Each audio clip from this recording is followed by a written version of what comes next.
শিব কি সত্যিই স্বয়ং সর্বোচ্চ, নাকি তিনি এক প্রতীক, নাকি দুটোই একসাথে সম্ভব? এই ভিডিওতে আমরা গভীরভাবে বিশ্লেষণ করেছি। শাস্ত্রের দৃষ্টিতে, ভক্তির আলোকে, দর্শনের যুক্তিতে, বিজ্ঞানের ব্যাখ্যায়। শিবা, তিনি কি পরম ব্রহ্ম, নাকি এক মহাজাগতিক শক্তির প্রতীক, নাকি মানুষের চেতনার এক উচ্চতম স্তর?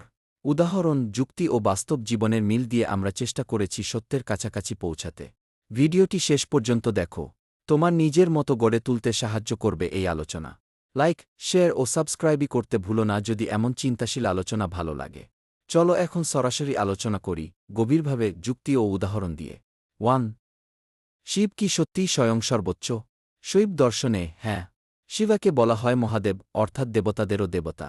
অনেক শাস্ত্রে বলা হয়েছে সৃষ্টি, স্থিতি, লয় সব তার থেকেই। যুক্তি, যদি ঈশ্বর এক হন তবে তিনি রূপ নিতেই পারেন। সেই রূপের এক নাম শিব। উদাহরণ, যেমন বিদ্যুৎ একটাই, কিন্তু বাল্বে আলো, হিটারে তাপ, মোটরে গতি, তেমনি এক পরম শক্তির প্রকাশ শিব। 2. নাকি তিনি এক প্রতীক? দর্শন ও মনোবিজ্ঞানের দৃষ্টিতে শিব এক গভীর প্রতীক। তৃতীয় নয়ন অন্তর্দৃষ্টি, তাণ্ডব সৃষ্টি ও ধ্বংসের চক্র, নীলকণ্ঠ বিষ, দুঃখ ধারণের ক্ষমতা, শ্মশানবাসী অহংকারহীনতা। যুক্তি, মানুষ তার চেতনার গভীর সত্যকে বোঝাতে প্রতীক তৈরি করে। শিব সেই চূড়ান্ত প্রতীকের নাম।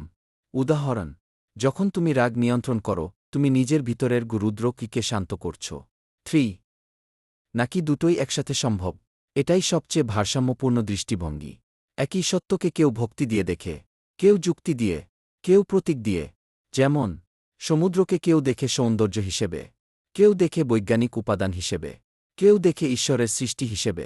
সমুদ্র বদলায় না, দৃষ্টিভঙ্গি বদলায়। উপসংহার, শিব হয়তো ভক্তের কাছে ঈশ্বর, দার্শনিকের কাছে তত্ত্ব, বিজ্ঞানীর কাছে প্রতীক, সাধকের কাছে অভিজ্ঞতা। সত্য একটাই হতে পারে, কিন্তু তাকে বোঝার পথ অনেক। এখন বলো, তোমার অন্তর কি বলছে?